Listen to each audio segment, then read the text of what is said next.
अब हम बात करेंगे डिफरेंट डिफरेंट टाइप्स के ब्रेन की ब्लीडिंग के बारे में। सबसे पहले हम बात करेंगे ईडीएच के बारे में, जिसको हम बोलते हैं एक्स्ट्रा ड्यूरल हेमाटोमा। जैसे ये नाम बताया, ड्यूरा जो होता है वो ब्रेन की कवरिंग होती है, और जब ये ब्लीडिंग होती है तो ये नॉर्मली स्कल और ब्रेन के बीच में होती है। इसका सबसे कॉमन कारण होता है कि स्कल बोन में फ्रैक्चर हो गया, उसकी वजह से किसी नस में जो ब्लड वेसल होती है उसमें चोट लगने के कारण ये क्लॉट बनने की वजह से प्रॉब्लम होती है। इसमें जो हम क्लासिकल बोलते हैं कि सर में चोट लगने के बाद पेशेंट कुछ समय के लिए बेहोश होता है, फिर वापस होश में आ जाता है और ठीक ठाक चल रहा होता है, और फिर कुछ समय के बाद इसे बेहोशी फिर से आ जाती है। तो ये बहुत क्लासिकल सिम्टम है। ये क्या हुआ कि जब आदमी को चोट लगी, उसकी वजह से वो थोड़े समय के लिए बेहोश हुआ झटके की वजह से, फिर उसे होश आ गया, लेकिन जो फ्रैक्चर हुआ या चोट लगी उसके बाद धीरे धीरे क्लॉट बनने की वजह से, दिमाग में दबाव बढ़ने की वजह से आदमी फिर से बेहोश हो गया। इसे अंग्रेजी में हम बोलते हैं लूसिड इंटरवल।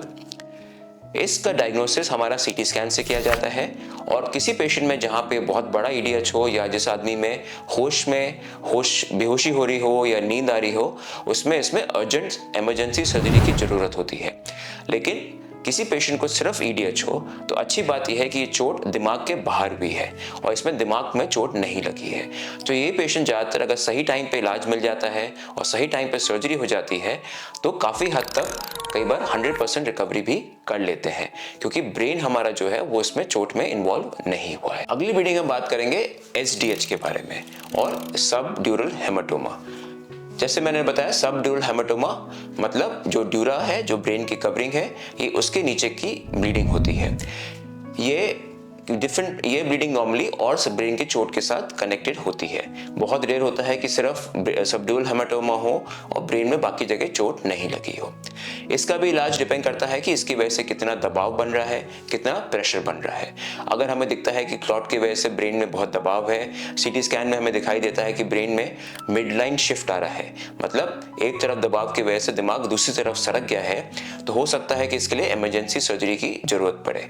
इसकी सर्जरी जो की जाती है उसको हम बोलते हैं डीकम्प्रेसिव क्रेनिएक्टमी। इसमें क्या किया जाता है कि खोपड़ी का एक बहुत बड़ा टुकड़ा निकाल के अलग कर दिया जाता है, और जो क्लॉट होता है उसको निकालते हैं, और दिमाग का जो ड्यूरा मैटर होता है उसको हम और टिश्यू लगा के बड़ा कर देते हैं, जिसको हम बोलते हैं ड्यूरोप्लास्टी। इससे ये फायदा होता है कि जो दिमाग में सूजन आती है, जो दिमाग में दबाव बना है, वो कम हो जाता है और दिमाग को खुलने की जगह मिल जाती है। एसडीएच का इलाज नॉर्मली आसान नहीं होता है।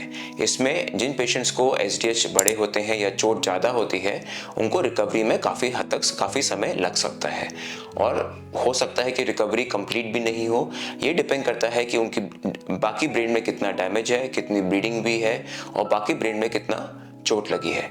जो सर्जरी की जाती है वो सिर्फ पेशेंट की जान बचाने के लिए की जाती है, जिससे कि जो स्कल के अंदर का दबाव बना हुआ है, जो ब्रेन को डैमेज कर रहा है, उसको जल्द से जल्द कम किया जाए। और इसलिए ज़रूरी होता है कि अगर सर्जरी की ज़रूरत है तो इसको जल्द से जल्द किया जाए, बिना टाइम वेस्ट किया जाए। नहीं तो उस बढ़ते हुए दबाव के कारण हो सकता है कि पेशेंट बच नहीं पाए या पेशेंट की डेथ हो सकती है।